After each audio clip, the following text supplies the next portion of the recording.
Au niveau des élections présidentielles, il y a 4 candidats. Le président Ben Ali, qui est candidat à sa propre succession pour la 5e fois. Il a gouverné pendant 22 ans aujourd'hui et il se propose de gouverner encore 5 ans. À côté de lui, il y a 2 autres candidats, messieurs Inoubli et Bouchiha, respectivement secrétaires généraux de 2 partis, l'UDU et le PUP, qui, eux, disent inscrire leur acte de candidature dans le cadre de l'œuvre réformiste du président Ben Ali et donc n'assignent à leur démarche que des objectifs de pure démagogie, de pure pédagogie, apprendre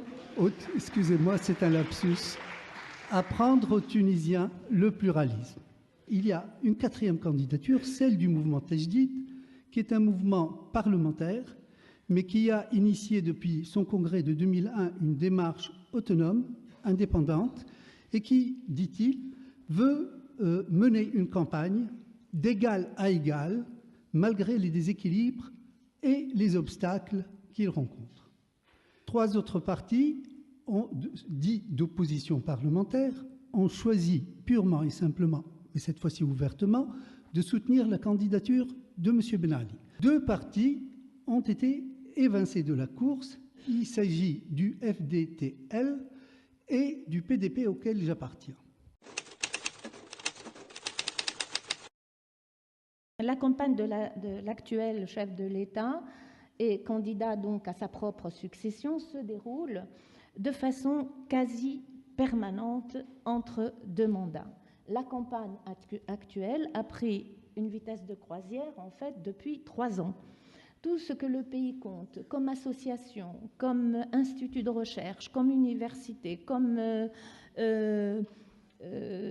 syndicat, tous évidemment l'ont conjuré donc de se présenter pour poursuivre son œuvre grandiose et avant-gardiste et continuer de travailler au bonheur des Tunisiens. On a eu droit depuis le dépôt de la candidature du président Ben Ali. On a eu droit à la première de tous les journaux officiels, en langue arabe et en langue française. On a eu droit à un concert de voix à une seule voix. On a eu droit à ce concert de voix, d'éloges, pour remercier le président d'avoir déposé sa candidature, pour bien montrer qu'il est le seul, l'unique, le vrai capable de conduire le pays, qu'il est, je le dis en arabe, il est al-awhad, l'unique, il n'y en a pas d'autre. Toutes les ressources publiques sont affectées à cette mise en scène pour fabriquer l'unanimisme durant la période observée, c'est-à-dire pendant la période électorale. Les 2 journaux étatiques, la presse et Sahafa, ont consacré respectivement 75% et 84% de leur couverture au RCD. Une attitude semblable a été observée par la presse privée officieuse.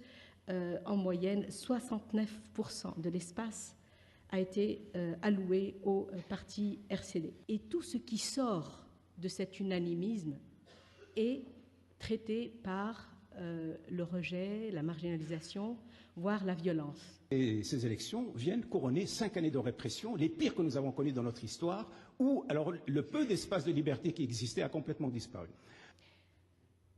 Au mois de février, il y avait un Tunisien, un ingénieur qui s'appelle Alay Al-Kouki, qui a cru dans ce système bien agencé, bien réglementé du système électoral tunisien.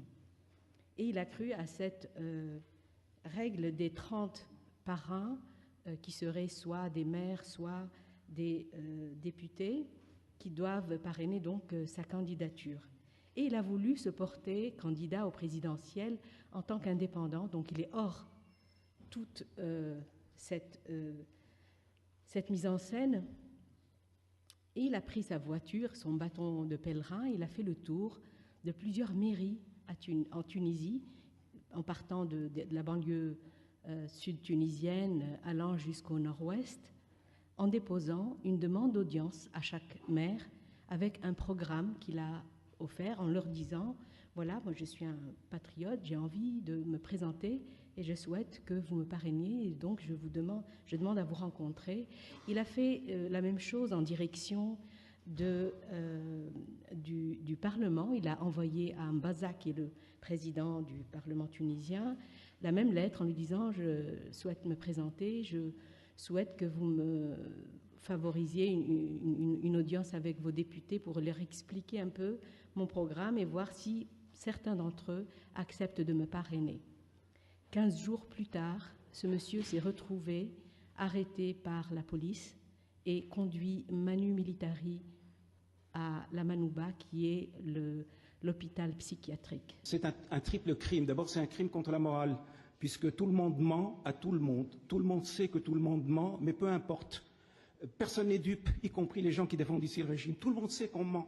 Tout le monde sait qu'on nage dans le mensonge, dans l'hypocrisie. C'est aussi un crime contre ce peuple qu'on humilie, parce que les Tunisiens ne sont pas dupes. Ils savent très bien qu'on est en train de leur voler leur dignité, qu'on est en train de leur voler leurs droits, qu'on est en train de leur voler leur droit à l'autodétermination, qu'on va se moquer d'eux, que le ministre de l'Intérieur va venir se moquer d'eux pour leur dire qu'ils ont effectivement élu à 95% un homme qui honnisse depuis des années, etc. Et ils n'ont pas droit à la parole. Donc c'est un crime contre la dignité de ce peuple et contre ses droits. Et enfin, c'est un crime contre la démocratie, puisqu'on utilise l'un des rouages fondamentaux de la démocratie pour installer la dictature. Et vous comprenez bien que dans un tel climat, les citoyens se sentent totalement étrangers à ce processus électoral qu'ils assimilent dans leur silence résigné à un simulacre d'élection.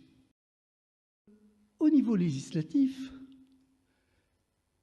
nous avons au PDP présenté dès le premier jour des délais impartis au dépôt des candidatures, 26 listes dans les 26 circonscriptions du pays.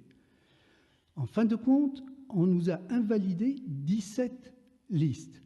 Nous avons été ainsi évincés de Tunis, le Grand Tunis, avec sa banlieue, Ariana, Benarous, Manouba, etc.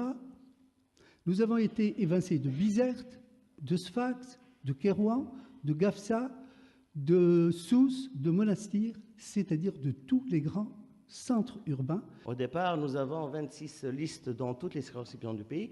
Il ne nous reste plus que 14. Sur les 24 listes que nous avons avancées, 17 ont été éliminées. On a décidé d'organiser donc un séminaire pour les jeunes du mouvement. Et on a choisi la ville de Monastir pour donc organiser ce séminaire. Évidemment, on a fait une réservation dans les hôtels, etc. Puis on a demandé une salle. Le jour J, les hôtels étaient encerclés par la police et on empêchait les jeunes d'y accéder. Et depuis le 22 mars, on va de tracasserie en tracasserie. On met le portrait de notre candidat. Il y a une grue qui se déplace au centre-ville de Tunis, bloquant toute la circulation pour arracher une petite photo du candidat, alors que les portraits du candidat président sont partout en Tunisie. Les médias sont totalement verrouillés. J'ai été président de mon parti pendant plus de 20 ans. Eh ben, au cours des 15 dernières années, je n'ai pas eu droit à une seule minute à la télévision. Voilà la situation générale. On n'a pas accès aux médias. On n'a pas accès à la presse écrite, on n'a pas accès à la rue, aux gens. Donc, tout ce qu'on fait, on le fait en résistant.